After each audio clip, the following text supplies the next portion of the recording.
Okay, welcome into another duly noted podcast brought to you by ABC Fine Wine and Spirits and Titan MRI.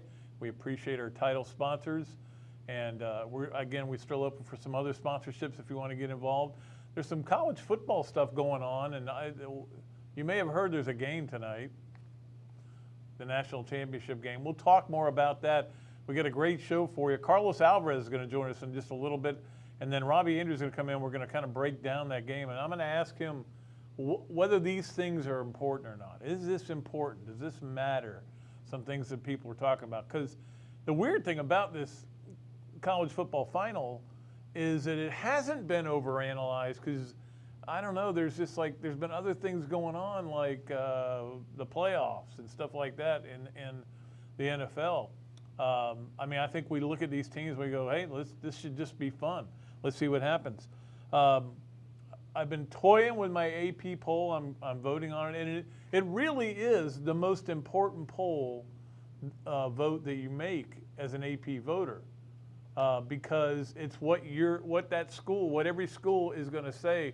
Hey, we were in the top 10. Hey, we were in the top 5. Hey, Florida's been lauding it for the last couple of years under Mullen. We're a top 10 team. They won't be a top 10 team this time, but I've been trying to figure out where to put them. I had them a little low, and then I kind of revisited it the other day. Ended up moving them up a little bit, moving them up. I've got them at 15 right now. I don't have to turn it in until tonight after the game. I mean, like immediately after the game. I saw where Brett McMurphy from Stadium just released what he's going to put, and he had him 11th. And I'm like, well, maybe I'm got him too low. Maybe I need to get him up. I'm going to look at it again when I get home tonight. Looking forward to the game, though. Of course, Florida has hired a new secondary coach in Wesley McGriff. He's been around a while. I know he's a great recruiter. We'll see how good a coach he is. But obviously, Florida had to let both of their secondary coaches go for different reasons. Was it the throwing of the shoe? Or was it letting a bunch of athletes come into, which involved an NCAA violation because they were allowed to visit Florida? Was that it? I don't know. I haven't got an answer on that. Hall of Fame was announced, College Football Hall of Fame. Very happy to see Bobby Stoops is going in. I love Bobby. I've known him for a long time, obviously. Been a great guy. Also, C.J. Spiller, who's from right up the road here. And Rudy Hubbard, who I actually, used to cover some games with Rudy Hubbard, was when he was at Florida A&M. Great job that he's always done. And I got a couple other things I want to get to in college football and involving the Florida Gators, and we will get to those a little bit later in the show.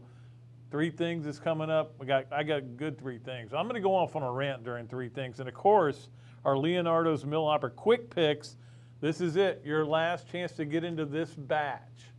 And I'll explain all that a little bit down the road. But right now, we want to go talk to one of the great Florida players of all time, still has Florida records, and of course, one of my favorite people in the world. When I was a kid, he was my favorite player. I can't say that about too many guys, because almost everybody's older than me, or younger than me, I should say. But we are joined now by Carlos Alvarez. Carlos, how are you today? I'm doing great, Pat, and thank you for the kind words. Well, hey, Can you hear me? Yeah, I can hear you. Yep.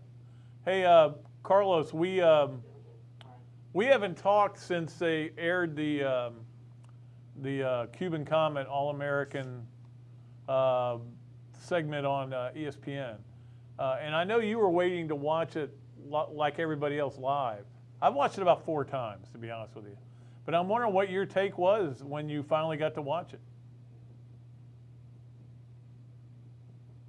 Well, as you would expect, I cried. Because it brought back a lot of memories, especially of my mom and dad. And really, I still get emotional about it because how much they sacrificed for me to get here and for my brothers to get here, my sister. How they sacrifice really is what's stunning to me. And doing the documentary, and by the way, I thought Gaspar did a wonderful job putting putting things together is a very difficult process, as you probably know, putting something like that together. A lot of things, you know, we don't have the kind of film we have now. So there's a lot of things that you have to really research hard for. The university was really good. The athletic department was great about providing him anything that he needed.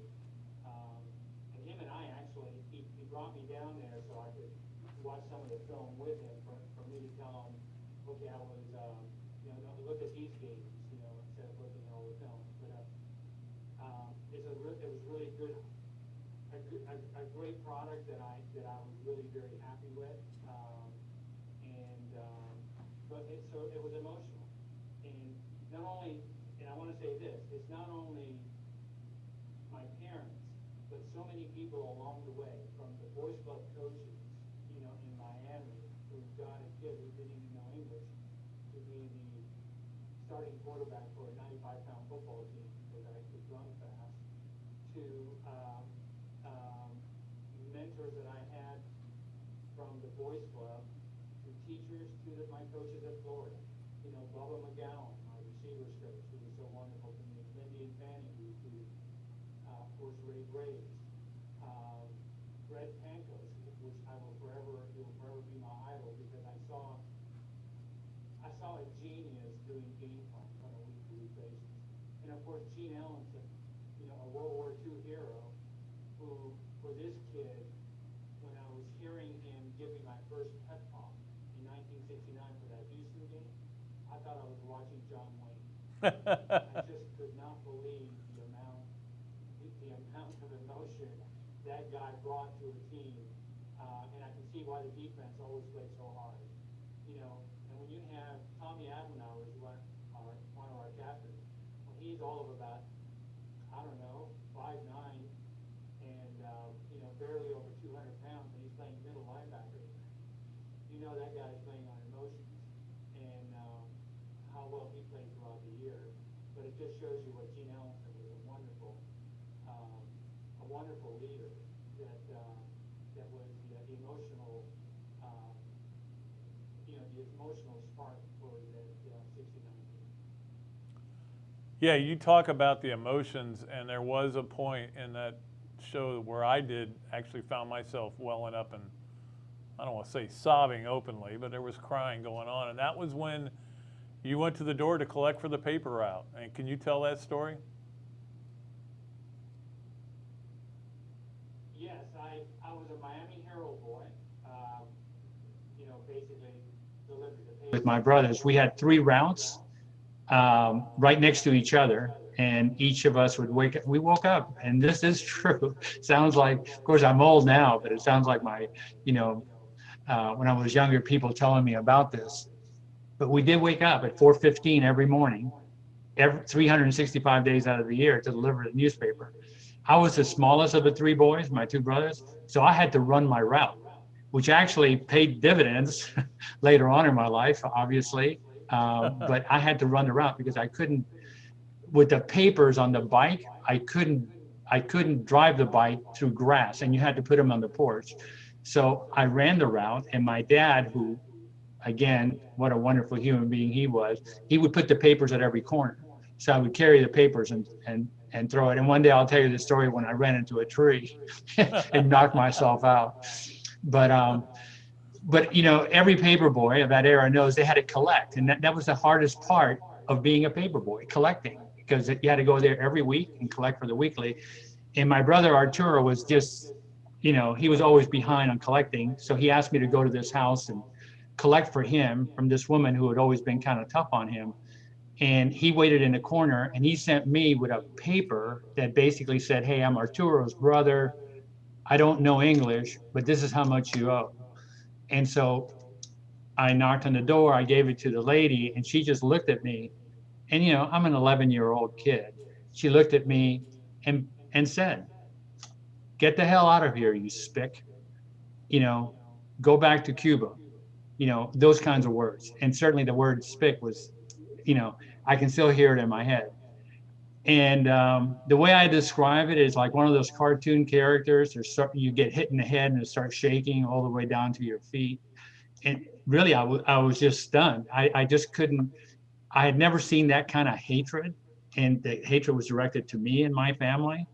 And for what? Just collecting a late payment that she owed anyway. So I walked out of there, and Arturo was waiting in the corner. And I walked out of there, and in my head, I was thinking, Arturo was 2 years older than me, and actually the best athlete in the family, and incredible temper. And I said, if I tell him this, he'll do something that we will all regret. So I told Arturo she wasn't home. And I paid Arturo out of my pocket like a day later. I said, I'll go back and collect. And I paid him out of my pocket, and never told him. I mean, until we were grown up. But I never told him because I knew he would do something very, very bad. So. Well, and yeah. You can understand that. You know, I think it ought to be required of anybody who is going to go to a game over there at the Swamp to watch that documentary, because I mean, I knew most of that stuff, but I think sometimes people think college football at the University of Florida started when Steve Spurrier started playing or started coaching. Not when he started playing, but when he started coaching. And then right. It all started then. But I mean, that team, that 69 team is still one of my favorite teams of all time. And, you know, I just think everybody needs to know what has gone on in Florida history to be able to go there and judge these young athletes, these young men. Yeah. So, you know, Pat, it's also a great way to learn the recipe of success of a football team. What did that 69 team have? A great senior class that often is forgotten, but that offensive line was all seniors, a lot of seniors on the defense, people like Steve Tanner, #1 draft choice, Jack Youngblood, who was a junior, but everybody knows about Jack, and a great senior line. And yes, the backfield was the sophomores, but we had great senior leadership. The sophomores like myself, all we had to do is worry about the game, worry about our play. The seniors guided us. So great leadership has to have great leadership, usually by a senior class or a junior class, people who have been there, who says, this is our standard, this is what we want to achieve. And then being very hungry for it. And I do think football's got to be played at an emotional level. And learning how to do that emotional level on a week in, week out. I can almost predict that the fourth week of the season, just like what happened to us, the fourth week of the season, there's going to be a letdown because it's hard to keep that emotional level. And the fourth week of the season, we almost got beat by a team that hadn't won a game. You know, we had beaten everybody that was almost undefeated by the time we played them. But that game was a real struggle. It was Tulane. It was 18-17, right? 18-17. And, you know, we won it on a 2-point conversion. A minute left, John threw it to me for a 2-point conversion. And I'm telling you, I was about a foot from the inbounds. I dragged my feet on that one, but that could have been. And if you watch the film on that, the Tulane defensive back missed knocking the ball down by less than a foot. As he was going, like he just missed it. I just caught it. John threw like the perfect pass. And, but it was that close, and it shouldn't have been that close. But emotionally, we were down. And I remember Ray Graves before the game saying to us, because it was in Tampa, you know, Tampa, a big Florida alumni, everybody was happy. We were 3-0, just beating FSU. And he told us before the game, I would be surprised if you guys win this game. The way you guys have been handling this last 2 days. And of course, I thought, he's got to be kidding me. This is Tulane. You know, we're gonna beat them. And I mean, it was a struggle. And it wasn't a struggle. I mean, Tulane played flat out great, and we just weren't there. But you can see the emotional aspect of football. Like about the fourth game, there's usually fourth or fifth game a letdown on very good teams because it is hard to keep that emotional level. I'm not going to ask you about the third play of your sophomore season because everybody asks you about that. I'm going to ask you about the records that you still have. And are you surprised? I mean, we all know Chad Jackson tied the record for receptions in a season because they threw him 74 straight bubble screens. But and nothing against Chad. But No. to me, the one that's amazing is that you still have the record for career receiving yards. When you think of what has come through here, that is very surprising. I will say I'm surprised. Am I glad I hold records? Yeah, there's an ego thing attached to it. But I tell you, when they break it, I'm so happy for the guy who breaks it. Now it breaks my heart a little bit, but I know I'm happy for the guy who breaks it because I think the joy that they will get out of it, the joy that I've gotten over the years, people reminding me like you just did. And I am surprised at record because remember back then you could only play 3 years and our games were 10 games and then it ended up being 11-11 my junior and senior year. But really you were looking at 10 games. You didn't count bowl games or anything else. right? So nowadays, really you can play the 4 years. Sometimes you can even get a mulligan on a couple of games in 1 year, and you would think that record would be broken. Now, that's the surprising side. But if you look at it in some other ways, such as back then there weren't like a huge lineup of receivers that got thrown to. If you were like 2 or 3 guys got thrown to a lot. So I was lucky to be part of that era where, the receivers tended to be on the field more and tended to be thrown to, which is to this day, a receiver is just like a running back. I think if you ask Emmitt Smith the same thing, the more chances you get in a game, the better it is for you. You just get into that flow. It is very hard to go into a game and catch 2 or 3 passes. At least it was for me. I'd rather be catching a whole bunch of them because you get into the flow of the game. I would think that you have enjoyed the last few years seeing Florida get back to where they had a plethora of wide receivers who did amazing things. I mean, there was a gap here, as we all know, of offensive football. I mean, it just went out the window. But the last 3 years have been a whole different story. Yes, it's been fun to watch. Really, as a group, it's been an amazing group. So that's been fun to watch. And Kyle Pitts this year has been a lot of fun to watch. To see a guy of that size catch a ball like a guy who is say 6 foot tall, and there's a whole difference to it. But to see a guy show the athleticism, the beauty of putting his body in a certain way to catch a pass at that size has been magnificent. And, something that, I know some people who criticize whether he went to the bowl game or not, but I think I'm not the only wide receiver who probably saw this. The last few games that he played, he was a target.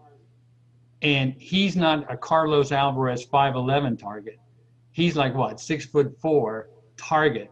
And he's a big target to hit. And he was getting some hits because a lot of times he was being double teamed. And so, you didn't have to be right next to him as soon as the ball was thrown. And boy, he was getting blasted the last 2 or 3 games. I really feel sorry for him. It wasn't only, and I think it was the Georgia game that he got injured, wasn't it? Right. Yeah, but it wasn't that the only game. When he came back, he was still getting some shots that were really, really difficult. And of course, he's mostly in the middle of the field, which is where you take your hardest hits. Yeah, I don't blame him. They announced the Hall of Fame today. Bobby Stoops got in. C.J. that's Spiller, good. among others. What was that moment like for you? It was great. I got a call, and I didn't know. I wasn't expecting a call, or I wasn't thinking about. I think it's 2011 or 2010, one of those years. Got a call. They told me about it. I was super excited. I ended up getting a call from Archie Manning because he was part of the foundation, and Archie and I had been and some All-American teams together. So it was a lot of fun.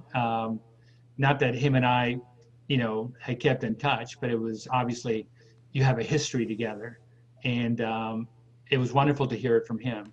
So it was a thrill, and I really enjoyed the process, which usually it lasts about 6 months. You have to 6 months to 9 months. You go to New York, you then go to a bowl game. We went to the Sugar Bowl. Unfortunately, Florida was not playing, but they'd really treat you well, and it was a lot of fun to do. Yeah, I mean it's amazing. We've had back-to-back people that have been in Hall of Fames on. So I've been discussing all the Hall of Fames that I'm not in. So so far it's unanimous. Is there a sports writer Hall of Fame? No. Nobody cares about us. There is a. There should be. Well, there's a broadcasters Hall of Fame. So, but not a sports writers. Before I let you go, I mean, what are your thoughts about a wide receiver winning the Heisman Trophy this year? Even though you probably wish Kyle Trask had won it, but for Devontae Smith to win it. I'm thrilled that a wide receiver won it. I thought that would never happen again, just because quarterbacks are featured nowadays so much more than in the past. We have, just look at the pros, what has happened in the last 5 years and the number of great quarterbacks that have gone in there. So I didn't think a receiver could, separate themselves to the extent that you have to win the Heisman versus these great quarterbacks. But I'm glad to see it, and I'm glad to see it that they're voting on this year's accomplishment and not past years or something like that. And so I think that's really good. And there's always going to be a little bit of controversy between the first two or three. That's the nature of things. They'll always hopefully be close. But I do think Devontae, I think you and I talked about it earlier, I voted for him for the Biletnikoff Award. There was no doubt that this guy was special and had a special year. And I think my own prediction is he'll make the difference in tonight's ball game. By the way, all right, your three best nicknames were El Gato, Chico, and the Cuban Comet. Who gave you all three of those nicknames? Because this was before my time.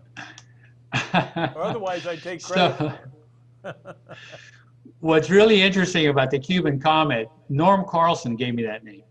And Norm, as you know, the information director at University of Florida when I was there for a long time, he's the great Gator historian. He, in a news conference, somebody told him, or in my sophomore year, said, shouldn't this guy have a nickname? And a reporter said, how about the Cuban Comet? And Norm said, that sounds great. We'll be the Cuban Comet. And that's how the Cuban Comet came about. But Pat, the most interesting story about the Cuban Comet is, not until years later do I find out that my sports hero from Cuba, who is Minnie Minoso, a great baseball player for the Chicago White Sox, who should be in the Baseball Hall of Fame, and he's like the Mr. Babe Ruth of Mr. Babe Ruth of the Cuban baseball, at least when I was young. Absolutely my hero. He is also called the Cuban Comet. He is also the same body statistics as me. I didn't realize it and it just shocked me. And he's known as the Cuban Comet in the Midwest, Chicago, the White Sox area. The other two were given to me by teammates and misinformed teammates, but very loving teammates. But Chico was, there used to be a Western that had, there's two people in it, and one used to say, hey, Chico, or something like that. It's I don't know what, it's some kind of Hispanic thing, but it kind of picked up on it. And so some of them called me Chico. And El Gato was because people thought I had quickness like a cat. But Ray Graves, our head coach, thought El Gato was short for El Gator. or was Spanish for alligator. So he called me one time. I mean, at a team meeting the night before a game, he said, he said it. He says, El Gato, the Cuban, the Spanish for a gator, and everybody started to laugh. And I don't think Coach Graves ever got it, that it was not that. But we had fun with it. We had a lot of fun with it.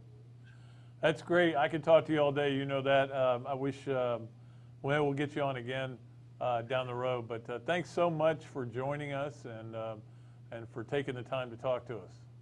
Thank you, Pat, and good luck in your new adventure in life. I think it's going to turn out just great for you. Thanks, buddy. Yeah. All right. I appreciate it. Take care. Carlos Alvarez joining us via Zoom. We appreciate him. It is now time for three things. We got to get to three things before we get Robbie Andreu in here. Three things sponsored by Trey Tucker, Executive Coaching. Florida grad Trey can take you from good to great, which is what we want the Florida football team to do, right? Go from good to great. All right, here are the three things today. Number one, there should be a hotline to my house for every coach in the NFL and college, and that you could call to find out whether to go for two or not. Forget all this analytics, forget all of what that card says. It's wrong. I'm right. Trust me on this. How many times have we seen teams going for two and then not getting it, and then coming back and going for two, and they get them both? They could have just kicked extra points. In the NFL, it makes a little more sense because the extra point's longer, but it drives me nuts to watch it happen. And the thing that drives me the most crazy is nobody ever seems to have a special play. Like, I would always have a two-point conversion play instead of just a fade pass into the corner. You can call me about that. You can also call me about onside kicks. They don't work unless you're desperate. Don't do it. Unless the only way you can get the ball back is by an onside kick. You can't stop them. You never do it. You do it as a surprise. That's great. Onside kicks. The other thing you can call me about is, I will tell you, never play zone defense unless you're willing to allow 15 to 20 yards for a reception. I cannot understand zone defense. I cannot understand the concept. I wish a defensive coach would explain it to me, why you have a defense where some guys on your team are dropping back and not covering anybody. It drives me crazy to watch. Maybe it's just a me thing. That's number one. Number two, the transfer portal certainly heating up. We just saw Jared Garantano, of course, from Tennessee, now is going to Washington State. There's a bunch of guys in there. Big Cat Bryant, defensive lineman, who was an all-SEC selection, is in the transfer portal. So is his teammate at tackle, who's really good. Florida, looking for a little beef. We'll see what happens. And you know who else is in the transfer portal? Jacob Finn, who was a punter for Florida this year. He decided to move on and maybe go to grad school and get a little scholarship money. He was a walk-on. But he had a good year. He had an unheralded good year because Florida hardly ever punted, but when they did, he did really well. Transfer portal is going to be really interesting going forward. And finally, number three on three things. The best story of the weekend wasn't the playoffs. It wasn't anything else that happened. It was this game between Texas and West Virginia, and I was watching it. Andrew Jones, who 3 years ago was diagnosed with leukemia, and they were able to cure him and find a cure for him and hit the winning three-point shot, and his teammates mobbed him. That is what made me personally feel the best all weekend. There's a lot of stuff going on this weekend. We'll get to more of that. We'll break down the Alabama-Ohio State game with Robbie Andreu. We'll also talk about our quick picks, last chance to get in and be successful. In fact, we may open up the next segment with those after we take this break. You're watching another duly noted podcast. You may be like the Florida football team and you want to move from good to great. I can tell you how to do that with the help of a Gator graduate. His name is Trey Tucker, and he can give you the kind of guidance that will unlock your potential. With one-on-one online sessions, he'll help develop your communication skills, find your purpose, and identify your strengths. Take a step in the right direction with Trey Tucker by reaching him at 423-799-0769 or trey@tuckerexecutivecoaching.com. Executive coaching from a licensed therapist with more than a decade of corporate experience and someone who knows a fight song. What's not to like? Tell him Pat Dooley sent you. Titan MRI, North Central Florida's premier independent diagnostic testing MRI facility. At Titan MRI, we're focused on you, the patient, having a great customer experience. Our MRI equipment is modern and 75% quieter than any unit in its class. And our MRI unit has one of the largest openings of any of the newer high-strength MRI units, which allows comfortable scanning for potential claustrophobic and larger patients. At Titan MRI, we look forward to serving you. Thanks so much to our title sponsors, ABC Fine Wine and Spirits and Titan MRI, and to our pick sponsor, Leonardo's of Millhopper. You can find us live on Facebook and YouTube or listen at your leisure on Apple Podcasts, Spotify, and Google Podcasts, or wherever you find all your favorite podcasts. I'm excited to continue this podcast and to have your company on board as a sponsor. If you're interested in being part of the show, email me at patrickdooley54@gmail.com or give me a call, 352-317-3444. All right, welcome back to another Dooley Noted podcast. It's a great pleasure to be joined, as we are often, by Robbie Andreu. And Robbie, of course, his appearances are brought to you by Ocala Family Dentistry. Call Lauren Cartwright, a Gator grad, as is Robbie. Yes, of course. Yeah, as am I. Yeah, we all are. As was Carlos, who was our first guest. You can call Lauren at 352-351-4412, and they sponsor Robbie's segment. Robbie, we're going to go and jump to the Leonardo's Millhopper quick picks, and I want to get your picks so you can give people some advice, because you're the college football expert, right? I am. I thought I was retired. By the way, Friday's picks, or the ones we did Friday, only one person qualified, Darlene Berry. So we have a female in now. That good for her. Darlene Berry is the only person that qualified. She went 3-0-1 on the picks. Now, the Washington game was Washington-New England was a push because it was an 8-point spread. It ended up being an 8-point game. Tampa Bay, you mean? Well, yeah. Whoever they were. Who'd they play? Is New England in the playoffs? Tampa Bay. Okay. You should have known that. Well, I did. I watched too much football this weekend. Yeah, it all runs together. Could you believe the Browns game last night? Here's a good story about that. I don't know if it's a good story, but it's a story I'm going to tell you anyway. So Karen and I decided we're eating dinner, and we're going to watch something we want to watch, which is Ted Lasso. We're trying to catch up on that. It's really good. Highly recommended. Netflix? It's on Apple Oh, Plus. okay. Yeah. So we're watching it, and finally we get done. We watched like 3 episodes because we were digging it so much. Finally we get done, and I go, all right, I'm going to go watch football. I watch it. It's 28-0. I go, what? What happened? The first play of the game was unbelievable. I still don't know what happened on the first play. Snapped over his head into the end zone, touchdown Cleveland. That's not a good way to Bizarre. start. No, it didn't get better from there. All right, so here are the 4 for this week, okay? And I will post these on Facebook and on Twitter so you guys can get in. We had last week, I think we had a record number of people who tried to get in. You guys, one person got in and is to qualify. Don't forget, on Friday we're going to pick one name out of it, and you get this prize package that's really good. It includes $100 at Mark's Prime and a bunch of Gator shirts and all kinds of stuff. It's a U.S. Open hat That's as sweet. well. So it's really nice. All right, so here we go. And Robbie, you tell me what you think. What I think? Alabama, given 8.5. Who do you got? I have a feeling about Ohio State, Pat. Really? I'm taking Ohio State.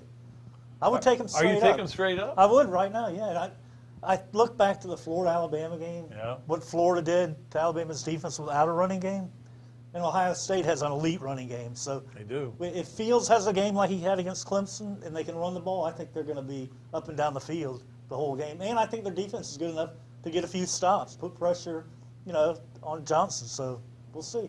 I'm not disagreeing with you, and there's been a part of me that wants to do that. Yeah. The one thing that would keep me from going there is Fields' injury. feels getting hit. You know, he gets hit again right on that spot. You know, that would make me nervous. But he's a tough guy. I know, but the way he played in that against Clemson I was very impressed by. He was just on his game completely. Then once he got rolling, the running game went crazy again. Here's a better question: who are you rooting for? I don't know. It's one of those where I'm going to wait and see how I feel once when the they game run starts on the playing. Yeah. I have games like that where I don't know until the two teams come running on the field and they go, Crimson Tide of Alabama, Ohio State University. You know, and then I'm going to kind of wait and see how I feel once it starts. I'm not really sure right now. All right. But hopefully it's a good game, and it should be. How would you? Now this is number 2, the over/under of 75. I've heard people say it could get into triple figures, but I don't know. It could.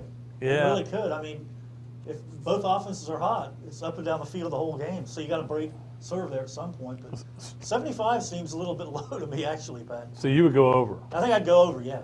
All right. He's giving you advice, but you don't have to take this advice because he's been wrong. It's free, though. That's many times. It's free. Cheap and available. Simple one. Alabama or Ohio State, who scores first? Could be in any way. Snap over the head. I'm going to go Ohio State again. Kind of set an early tempo for the game. Okay. I'm all over the Buckeyes for some reason. I don't know. I'm kind of surprised to hear that. And then just they played so well in that playoff game. But one thing else in that playoff game, Pat, Clemson's lines of scrimmage are not what they were last year and the year before. Yeah. They're not the same. I don't think there's any question. No. All right, the final one, Trey Sermon or Najee Harris rushing yards. Who do you got? I'm going with Sermon. Again, Ohio State. The last two games have been like 320 and 190. Yeah, he's been unstoppable lately. So. But I tell you what, I think Najee Harris may be the difference in the game. Well, yeah, he's had an unbelievable year, and he's closed it out really strong. So. Yeah. So we'll see what happens there. But that's the Leonardo's Millhopper quick picks. And again, this will be the last time we do it.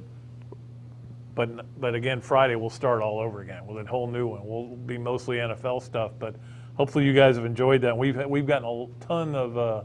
I've kept good track. In fact, I've got them right here. Here are the qualifiers. I'll give them to you real quick. Jason Fikes, Andrew Watson, Kyle Schaefer, Keith Collier, Gary Hussey, Rob Pendry, Pete Nyholm twice, George Luttrell twice, Kyle Champeau, Tim Boline. I'm not even coming close on that name pronouncing. B-O-E-A, it could be Boeheim. Tim McDaniel twice, Tom Dorn, Dwayne Searle, JP, and Ben Lanford, and then Darlene Berry, who got in last. So and then we'll see if anybody qualifies, or somebody will qualify tonight, whoever has the best record. And if you all have the same record, you'll all qualify, and we'll just pull one name out of the hat, and we get done. Robbie, let's talk a little Gator football here first. Obviously, firing 2 coaches and then hiring 1 so far, and Wesley McGriff, who's a name we've heard around. Yeah, I don't know much about him, but we've heard him for many years. He's a great hire and a great recruiter, so he'll bring some energy to that staff. And I don't know how good those other 2 guys recruited, to be honest with you. Yeah, I think there's some other issues there from what I've been told. But anyway. Well, you look at how there was no connect between the front 7 and the secondary. Yeah. In terms of being cohesive and playing together. They never looked like they were playing well together the whole year, so something was missing. And they let a guy get away with throwing a shoe. Yeah. I mean, that's on the coaches. I hate to say it. It is, yeah. But there's some other stuff there. Carl Kaufman says, great show, guys. Well, that's nice. Very nice of him to say that. Thanks, Carl. By the way, our text line, if you want to get in, is 352-780-0720. And, of course, you can get in on Facebook Live as well. By the way, just breaking news, Doug Peterson got fired just today by Philly. So, he did? Well, that you saw that one coming. Yeah. It's their whole quarterback thing is kind of a mess. It's going to be weird if Urban Meyer comes back and coaches either the Jaguars or the Chargers. Do you think he's going to come to the Jags? I mean, you keep hearing it, but I'm not, people today are speculating he's going to wait till after the game, not take away from Ohio State. Exactly. He doesn't want to. He doesn't want to, rain on Ohio State's parade. Like have the announcement like in the first quarter or something. Yeah. Although you never know, sometimes things leak out. But does Urban really want to coach again? I mean, Apparently he does. if he got burned out on college ball, the NFL is even a worse grind now, isn't it? Stuart Mandel had the great quote, or the great text when he said, I've been around Urban Meyer when he lost 2 games in a season, and he could barely handle it physically. He's going to a team that lost 15 games. Yeah, I know. He would. That'd be tough on him, I'll tell you. So we'll see what happens He takes there. it hard. And I know he's been in contact with a bunch of guys. Charlie, I know Charlie Strong wants to go somewhere after this. Of course, he's could be part of a national championship. Yeah. Add one more thing to his resume. Think about that. Would be 3 for him. If you want to keep your career going after you're out of a job, go to Nick Saban and work under him any capacity. The home for wayward coaches. It's unbelievable. Yeah, it is amazing. They learn how he does it. He's special. Yeah, absolutely. By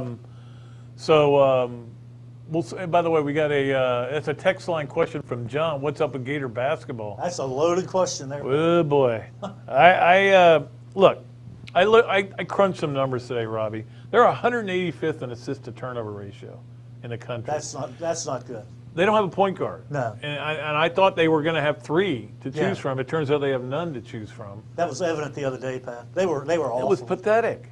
Not only that game, but in the LSU game. Remember, LSU almost got back in the game. I know. That should never happen. Because they kept turning the ball over because they all think they're great dribblers. They all think they're You're right. Meadowlark Lemon.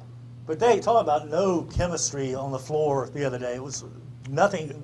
Kentucky looked so good. They had chemistry. And you could see it get better as the game went on. Florida was just like totally out of it to me. And I will say this. It's almost like they get a pass this year with what they saw happen in Tallahassee. The emotional blow there was so significant that. And they also, and again, I don't know that you would do anything different, but every time you look over to the sideline, there is your best player sitting there, and things run through your head like, God, I wish he was out here, and then you go, I'm glad he's not here. I'm just glad he's alive. Yeah. All those things are probably rushing through your head every time you play. Exactly. However, all that said, they were supposed to be a better rebounding team this year, and again, Keontae being out is bad. That hurts. They're terrible at rebounding. They are. They get killed on the offensive end. I mean, that's where they were supposed to be better. They're not good. But the thing is, too, Pat, you look and you watch them play, it's a talent issue, too. It goes back to recruiting and overall talent. Kentucky, even though those guys are young, you could see the talent was way above what Florida had overall. And they're getting better as the season goes Florida's along, which is what they always do. But for some reason, Florida sometimes goes the other way. And look, there's going to be heat on Mike White, and I believe that he gets a pass. He does. But there are like some of his most ardent defenders are coming out and going, this isn't working. Yeah, you start to wonder. Now, I will say this, guys. Very early in the season, they played 4 SEC games. 6 of their remaining SEC games are against teams in the top 26 in the net rankings, which what counts. You just got to win. You got to win the games you're supposed to. Knock off a couple of teams. You'll be in the tournament. I think just making it to the tournament this year and going to Indianapolis, which everybody will be going to. Well, if this team makes the tournament, Pat, I think he's definitely going to be safe because right now it's a reach to make it there, I think. And I don't think, to be honest with you, I mean, I don't think he's under any pressure or that he feels like the administration isn't happy with him. I think everybody's just trying to figure out how we handle all this. Nobody's ever had to handle something like that, other than the Hank Gators situation. And Pat, coaching at Florida, you see it. I mean, look at Dan Mullen. He could do no wrong, until now this year. He made a couple of missteps with what he said. Now all of a sudden, people are putting the heat on him. Oh. That just shows you how fragile it is when you're a coach at Florida and the heat you're always under. Yeah, and you've never got it made, believe me. No, you don't. You don't. And I get people being mad after the LSU game, and I get people being mad they didn't show up for the bowl game, but somebody wins and loses every game. But as you know, there are a lot of idiots out there. They are. They're everywhere. They come out quickly. Yes. It doesn't take much. Well, I was talking to somebody the other night who's been a coach here at Florida, and I said, you know how fast they turn on you? He goes, oh, are you kidding me? No, they turn on you so fast here.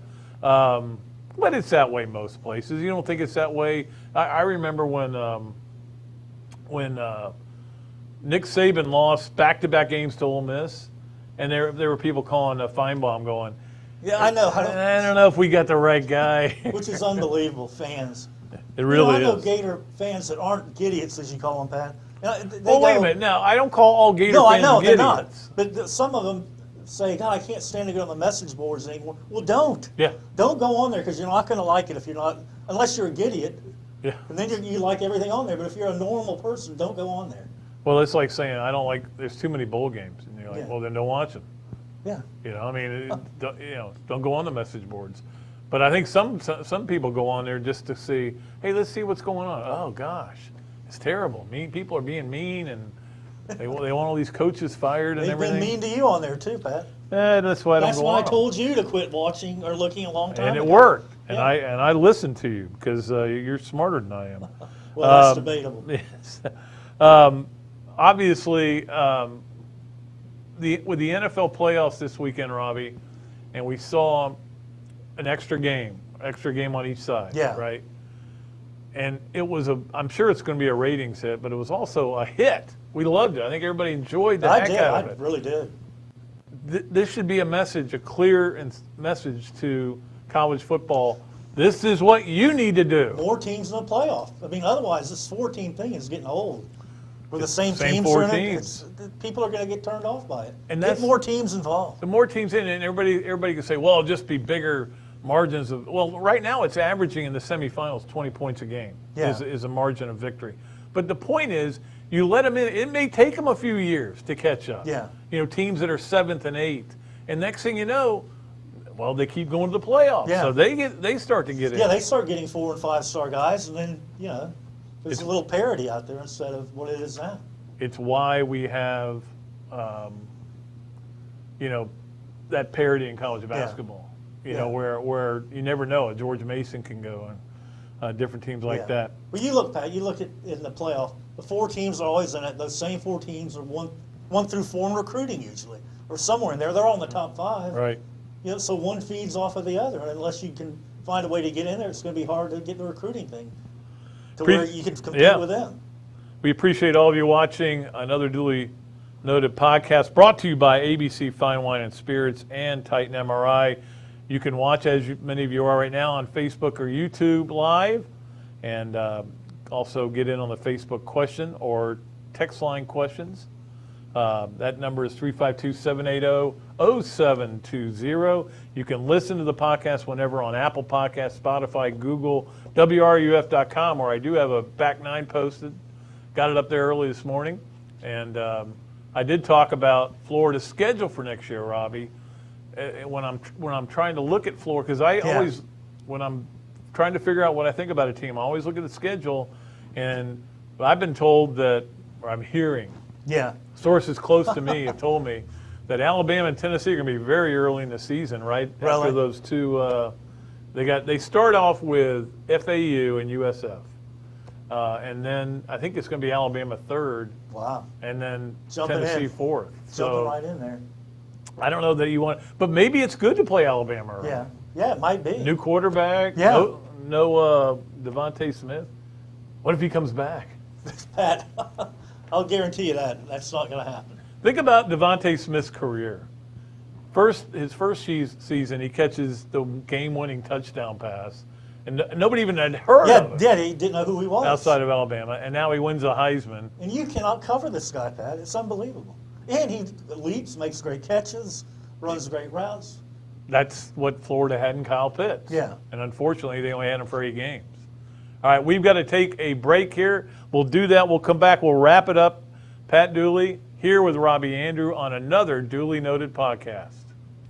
Thanks so much to our title sponsors, ABC Fine Wine and Spirits and Titan MRI, and to our pick sponsor, Leonardo's of Millhopper. You can find us live on Facebook and YouTube, or listen at your leisure on Apple Podcasts, Spotify, and Google Podcasts, or wherever you find all your favorite podcasts. I'm excited to continue this podcast and to have your company on board as a sponsor. If you're interested in being part of the show, email me at patrickdooley54@gmail.com or give me a call, 352-317-3444. Titan MRI, North Central Florida's premier independent diagnostic testing MRI facility. At Titan MRI, we're focused on you, the patient, having a great customer experience. Our MRI equipment is modern and 75% quieter than any unit in its class.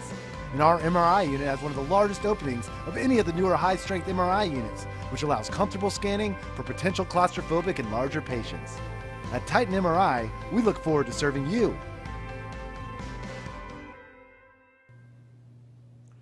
All right, welcome back to another duly noted podcast. Robbie Andreu joining me as he does from time to time. And of course, Robbie's appearances are sponsored by Ocala Family Dentistry. Call Lauren Cartwright, a Florida grad, 352-351-4412.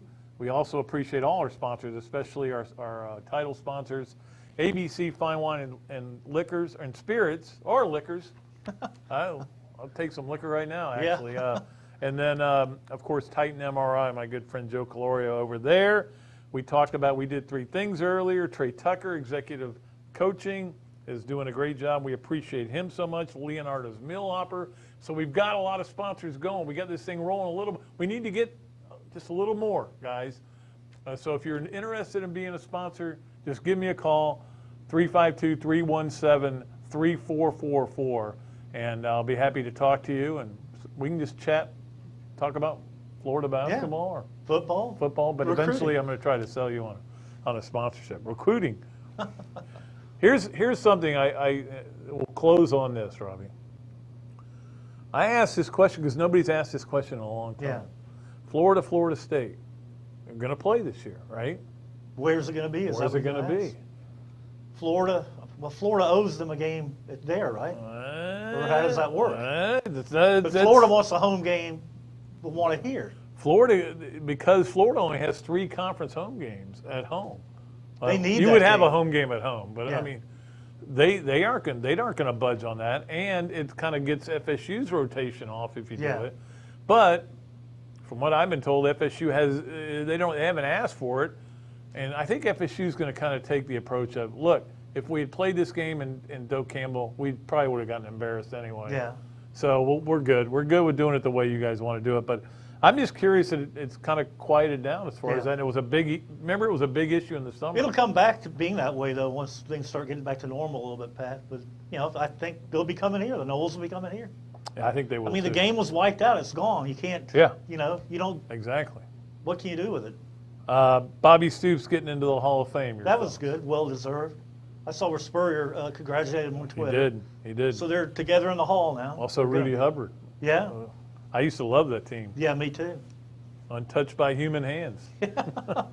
And C.J. Spiller. C.J. Spiller's an interesting story because he was coming to Florida. He really was. And there were some things going on with the families of he and his girlfriend and blah, blah, blah. An issue going on there where he needed to maybe get away. And ended up having a great career. He probably doesn't regret it at all, but it certainly was an issue. At any rate. Yeah, when he announced that he was not signing with FSU, everybody said he's Gator all the way. Yeah. Remember early signing day, that news came out. He narrowed it to Clemson and Florida, I think. Yeah. To the final 2. Florida thought he was coming. I think they did. Yeah. It is funny though how sometimes guys do that and then they transfer. Like the transfer portal, I was talking about this earlier on the 3 things, Robbie. When you think about it, Garantano going to Washington State now. Yeah. Big Cat Bryant putting his name in the transfer portal. Florida should jump all over him. Oh, are you kidding? And the other kid, the defensive tackle Daquan Newkirk. Yeah, I'd jump on him too. Who was a starter in the middle. But again, you can't get everybody. No. And then, of course, Jacob Finn. Yeah. in the transfer portal. There are some big names in there, but there are other guys that you wonder, what are they thinking? Are they going to – I know. They're not going to end up anywhere probably. There are so many people in that portal, and a lot of them aren't going to be offered. There aren't scholarships to give. Rick Gilbert's another guy, but I think he's going to Georgia. You do? Yeah, I've been told that. But they signed that big-time tight end. Yeah, but he's homesick, and if he's homesick, Yeah. that there's a reason for it. And who knows? There could be anybody involved here. One last thing I did want to mention: gymnastics started their season, and I know everybody here is fired up about baseball and softball because they're mad at football and mad at basketball. Yeah. So they're fired up about baseball and softball. But you need to go out if you if you can get into the games because only 2,000 people are Yeah, allowed. number one in the country. Number Pat. one, and they started the season with the best first meet score they've ever had. Trinity And on the road. Trinity, yes, at Auburn. Trinity Thomas is as good as you're going to ever see. She is poetry to watch. And also, they got Georgia Friday night. That's always here, huge. 6:45. The Gym Dogs Yeah. coming to town, although I miss Suzanne Yakelin. Yeah. But she would come in Little looking like different. she was going clubbing Yeah. afterwards. She was just, it was an interesting Yeah. deal there. Anyway. But gymnastics number one, baseball's preseason number one. Yep. Weren't they number We're one? not a football and basketball school, though. No, baseball, gymnastics. Yeah. Where would you? I had to do my final poll, and I can still change it. I have to have it in by an hour after the game tonight. Where would you put Florida? Good question, Pat. Well, They're not a top 10 team. No. Not based on the way they finished Well, out. you almost have to eliminate the bowl game because Yeah. that wasn't their team.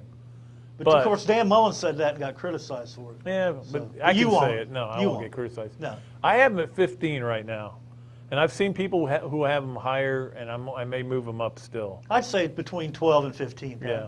I don't think They any higher lost than that. 4 games. Yeah, It's a lot of games to lose. yeah. But nobody played Alabama better than them. No. So when they had everybody there, they could beat anybody in the country. So they'll always have that. Yeah. And they played them with a 6-point game. I remember when they were getting ready to punt Alabama at the end of the game, Yeah. and I'm like, why can't I have a Lindsey Scott? Didn't work out. You've had one against you. Yes, I have had one against. Probably more than one when you look back on it. Yeah, I would put Frankie Sanders in there. That was a big one. That was a bad one. Yeah, What about the win over Wisconsin in basketball, though? That was kind of a Lindsey Scott moment, it was. you know, when you think about it. Very much so. All right, that's going to do it for another show. We appreciate everybody. Appreciate all of our sponsors so much, especially our title sponsors, ABC Fine Wine and Spirits and Titan MRI. We appreciate Robbie for being here and for Dr. Lauren Cartwright for sponsoring him. All of our great sponsors, we appreciate you all. And again, you can call me at 317-3444, area code 352. Just no heavy breathing. Just call if you're interested in being a sponsor. We'd love to have you. We'll be back with another show Friday. And on Friday, our plan is to have the new columnist at the Gainesville Sun joining us. How about that? That'll be big, Pat. Yeah. So we'll do that. Maybe I should physically pass the torch over to him. Yeah, hand it to him. Here it Yeah. is. Like Ali. Here's my pass to get in the building. Yeah, Take it. exactly. Even though we don't have that anymore. Think about that. I was thinking, I wonder if I could sneak in there and get some more notebooks because I'm running out. You can't do that. I can't do that anymore. It's kind of sad. At any rate, we'll be back on Friday, and we'll probably have a couple other guests as well. We'll let you know more about them. Just keep an eye on Facebook, Twitter, everywhere, and all the places you can listen to the show. 39 different platforms. Also, remember to like, follow, and subscribe so you don't miss any episodes. Hopefully you didn't miss this one. Of course you didn't. You're watching it, or you're listening to it. Until next time, I am Pat Dooley. I am deep, I am way back, and I am out of here.